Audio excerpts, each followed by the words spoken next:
I was working on this with, and sometime he shared with me a little sandwich to this German foreman. Mm-hmm.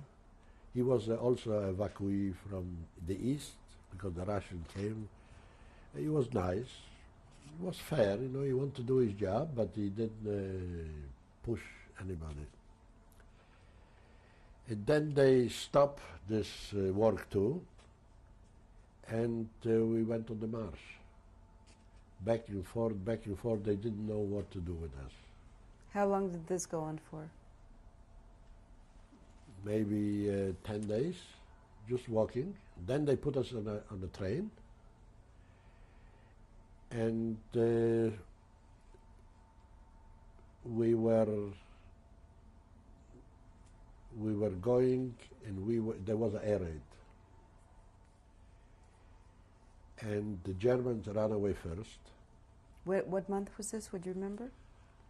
This was April already. The Germans ran away first, and all the prisoners ran away. Where was this again? This was in the vicinity of Gardelegen. Gardelegen. Yeah. And a few minutes after the air raid, the Germans came back. They started to shoot and scream with bullhorns to come back. Many came back, many ran away. I, with my brother, we ran away.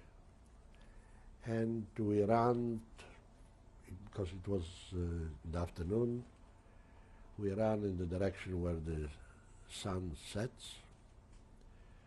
We could hear artillery from far, but we couldn't know where, if it's 20 kilometers away or 10 kilometers away or 50 kilometers away. We ran in a forest, and we were walking. There was a little dirty road near the forest. We came to the end of the forest, and there were many of us, and they tried to make groups. But my brother, he says, in a group is harder. It's easier individual. But we joined another two brothers, non-Jews, from Yugoslavia, and we were 4 together. And the 2 older brothers, when we came to the end of the forest, it was, I don't know what time it was, maybe 10 o'clock in the evening, or 9 o'clock in the evening, pitch dark. And they saw, we saw about a mile away, 3/4 of a mile, a village. We saw some lights, and they decided, the 2 elder brothers, they will go to the village, try to get some matches, because there were plenty potatoes. This was the planting season of potatoes. So there were plenty potatoes in the field to be digged out, what they just planted. We were very hungry. We didn't have what to eat for a while. And they went, and they didn't come back. As a matter of fact, about an hour later, I heard screaming. I heard an echo in the forest, and I screamed back. I thought it's my brother. And he heard too, but what happened with them, when they went closer to the village, a civilian, but with a rifle, because then went out a warning to all the civilians that the murderers escaped and we have to round them up. So they were all walking around with rifles. It was, he says, a hunting rifle. And he saw them. We were very easily recognized with the, and he said, come, you will get food, I bring you to the village. And they went. On the way, they passed the cemetery. And my brother saw an opportunity. He jumped, it was a small fence, he jumped and he ran away. And the other guy just continued with this German. And he ran back to the forest. But he ran to the other end of the forest. That's why he couldn't, he heard screaming. And I was overnight in this forest. The next morning, saw me a farmer, also with a rifle, and he said to me the same thing. And he took me to the village. He brought me into a farm yard. There were about 100 from our transport, which were rounded up. And I was walking around back and forth and trying to find out what's going on. I was there about an hour, came on a motorcycle an assessment, and he said this happened to be the mayor of this village. And he said organize wagons and with horses and bring the people to a certain place. And I was tired of running. So I was looking to run away. Nobody really was watching us in the yard, but the yard was closed. I saw the next farmer, which was a small fence like this. I saw a guy with a P. So I knew with the P is Paul. So I started to speak to him Polish, and I told him that I lost my family, I lost my brother. You know, I talked to his conscience if he can help me hide. So he says, wait a minute. He looked around in his farm there, and he went to the barn, to his barn, and he went, under the barn was a cellar. And he opened me a door, a side door to the cellar, and he looked around, he left the door open. He says, run in. And I ran in there, and he came after me, he closed the door, and he took me through the cellar where they keep the straw there, whatever. And meantime, as I went in the cellar, I saw white carrots, you know, for horses. I fill up my pocket just in case. And he told me he will come to see me only in the evening, when the farmer is sleeping, which he did. He used to come every evening, bring me potatoes, what he cooks for the pigs. How long did you stay there? About 5-6 days, something like this. He came every day, and I didn't know what happened with those people around me, which were in the yard. After 5 or 6 days, I don't remember, he came and he opened the door, bright open, and he says, I am Roman. I told him my name is. I'm free. The Americans are here. I didn't believe him. I say, if you bring me an American, I will believe you. So he brought an American. But he couldn't talk to him, to the American. And the American, he told him something, he showed him to the barn. So the American came with a Tommy gun, pointing in my direction. He was maybe 22 years old, red cheeks, a young, nice, good-looking guy. When he saw me, you know, he was on patrol. When he saw me, he was crying.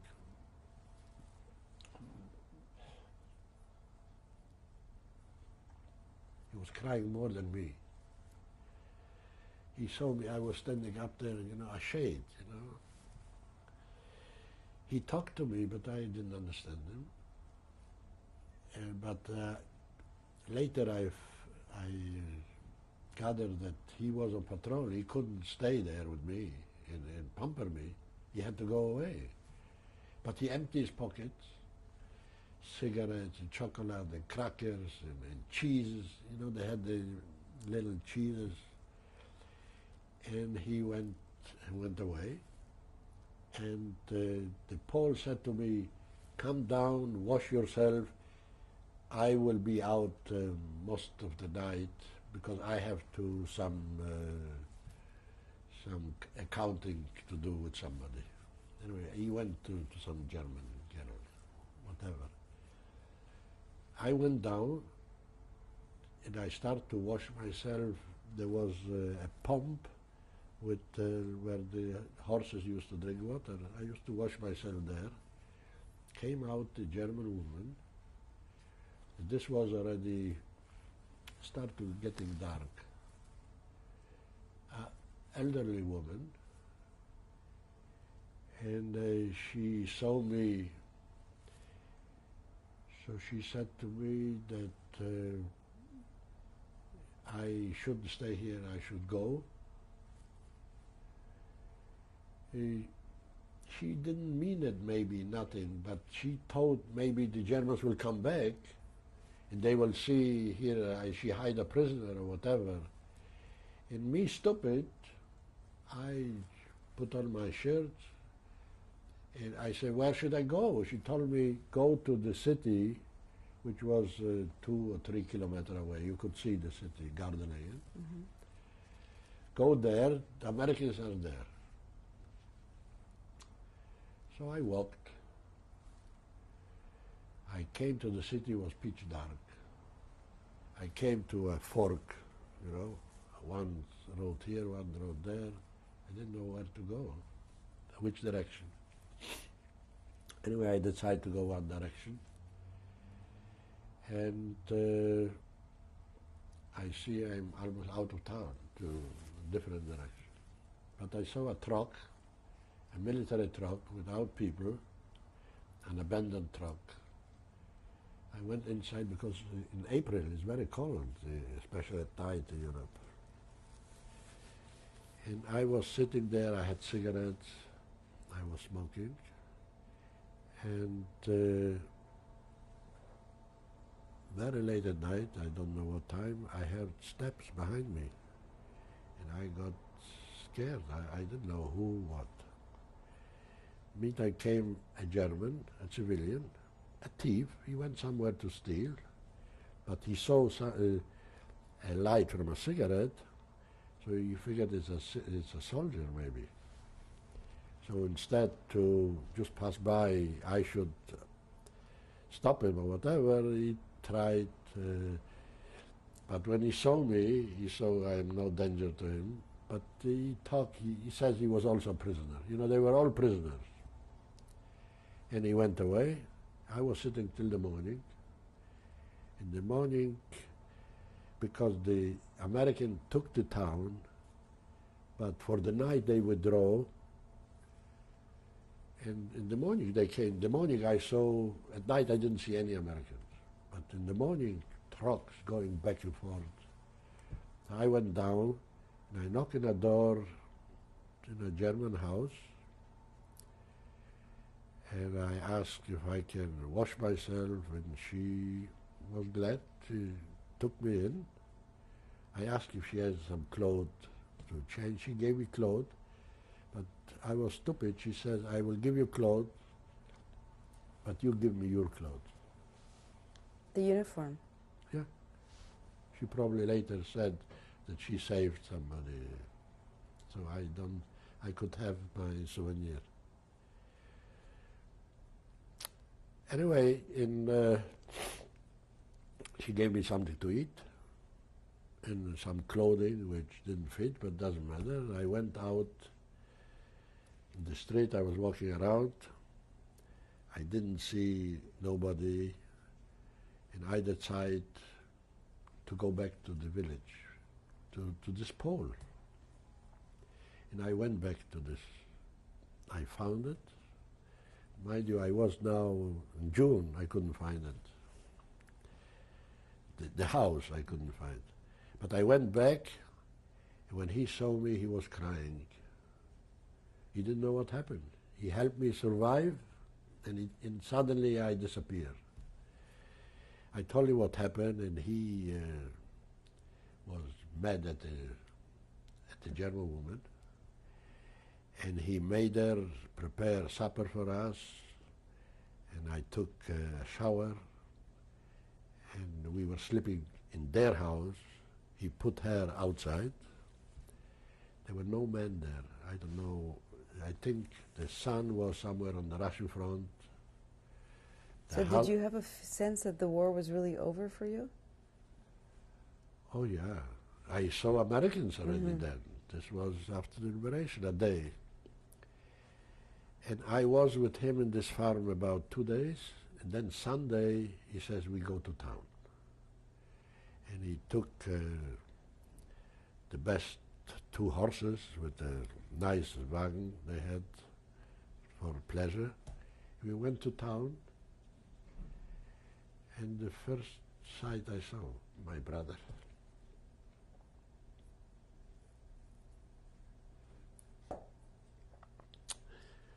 So he was in the forest there. And what did you do when you saw him?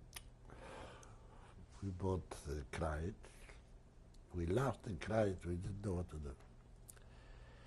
But anyway, I didn't go back to this Pole, but I saw him. Then the Poles were forced to go back to Poland. And they had a farm in Poland, in eastern Poland somewhere. But I just knew his first name. Peter was his name. And I never had an address because he was taken away suddenly to the train and sent back to Poland. And where did you and your brother go? We were about 6 weeks in Gardelegen. Did you think to go back to your hometown at all to find out what had happened to your family? I was thinking, but I was told by people who came from Poland there is nothing to come back to.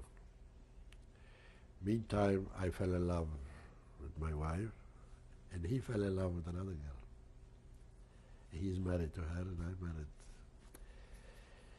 So, it's very interesting that this, after the liberation, as a matter of fact, I left Gardelegen, and I didn't know that because the city, it was out of town, the city didn't talk about it, that there was a massacre, 1,016 people, Jews and non-Jews, were burned alive in Gardelegen. I left, I didn't know about it.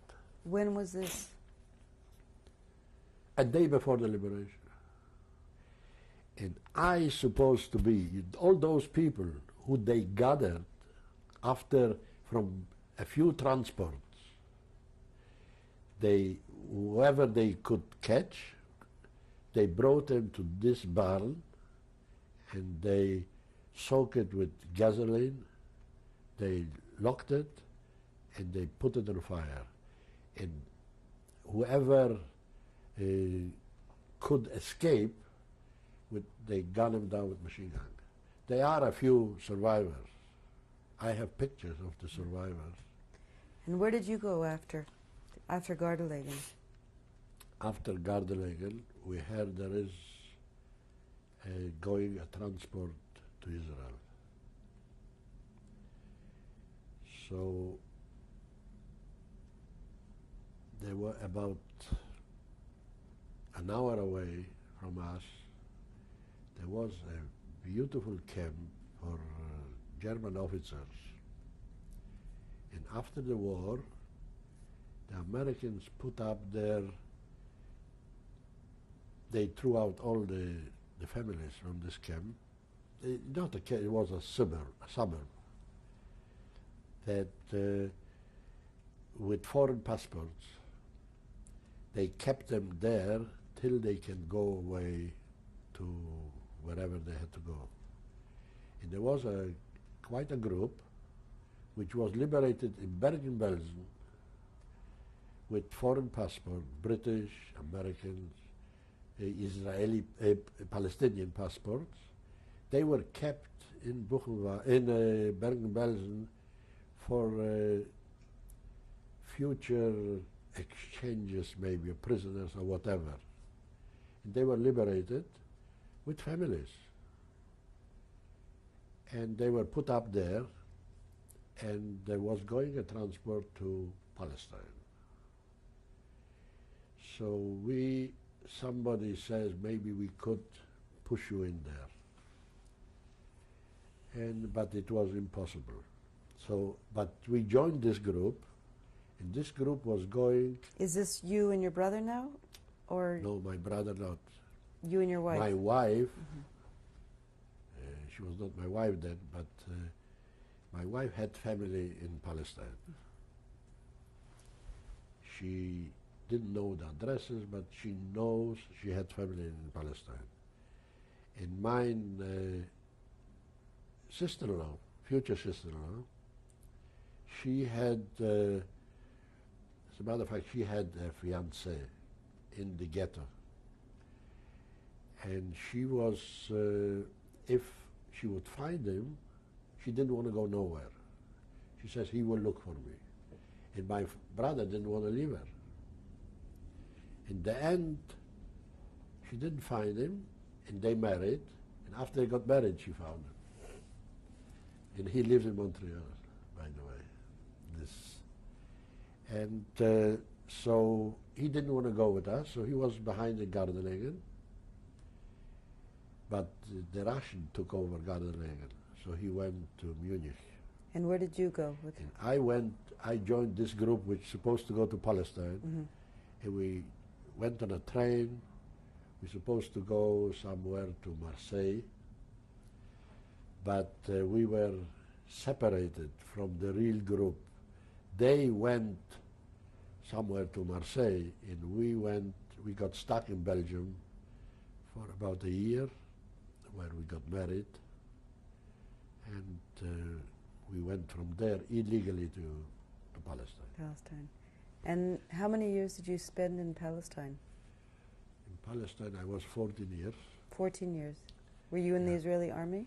I was in the Israeli army. I fought the War of Independence, and before even, and in the Sinai campaign in 1956. I left in 1960. I volunteered in 1967 to go, but they wouldn't take me. They didn't need mine skills because I was in 1967, I was already 43 years old. And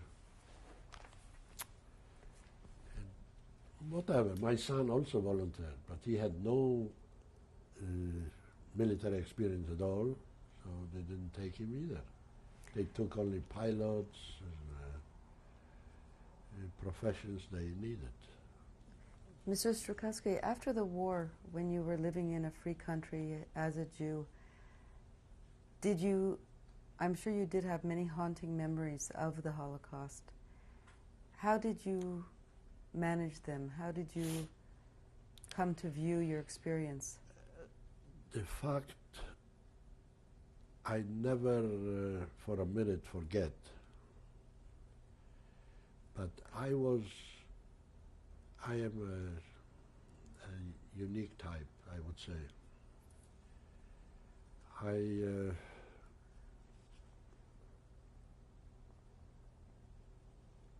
First of all, I was busy most of the time. My wife, she lives till today with the horrors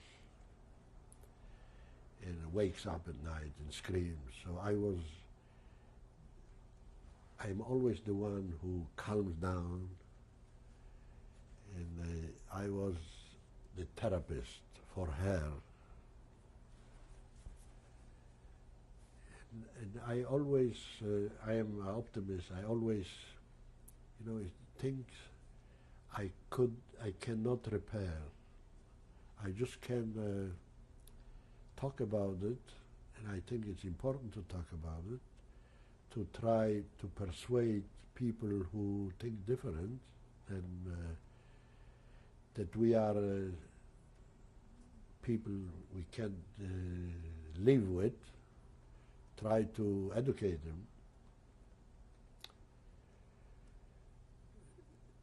I went 3 times to visit my mother's graves, my sister's. It's very emotional, but I felt an urge to go to say Kaddish.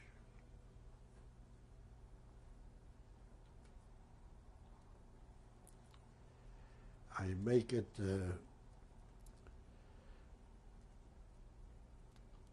a priority for me whenever the opportunity will arise to take my children and grandchildren, which I did.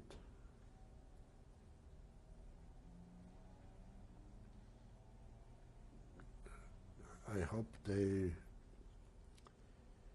always talk about it, even my grandchildren, and they will